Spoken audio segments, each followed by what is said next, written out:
गरीब लड़की की शादी एक छोटे से गांव में रहने वाली राधा एक मेहनती और सादगी भरी लड़की थी। उसका परिवार बहुत गरीब था, लेकिन राधा अपने माता पिता का हर काम में हाथ बंटाती थी। वह सिलाई कढ़ाई का काम करती और जो थोड़ा बहुत कमाती उससे घर का गुजारा चलाती थी। राधा की खूबसूरती और उसकी मेहनत को देखकर गांव के लोग उसकी तारीफ करते थे, लेकिन उसकी गरीबी के कारण कोई भी उससे शादी करने को तैयार नहीं था। राधा के माता पिता उसकी शादी को लेकर बहुत चिंतित रहते थे। एक दिन गांव में एक व्यापारी का बेटा रोहित अपने परिवार के साथ आया। वह पढ़ा लिखा और बड़ा दिल वाला इंसान था। रोहित ने राधा को उसके काम करते हुए देखा। सादगी और मेहनत ने उसे बहुत प्रभावित किया।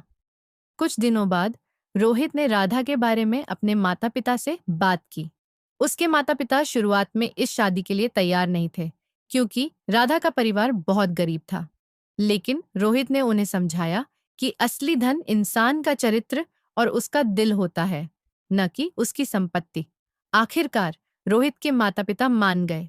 उन्होंने राधा के घर जाकर उसका हाथ मांग लिया। राधा के माता पिता को पहले तो विश्वास ही नहीं हुआ, लेकिन जब उन्हें यकीन हुआ तो उनकी खुशी का ठिकाना नहीं रहा। राधा और रोहित की शादी पूरे गांव में धूमधाम से हुई।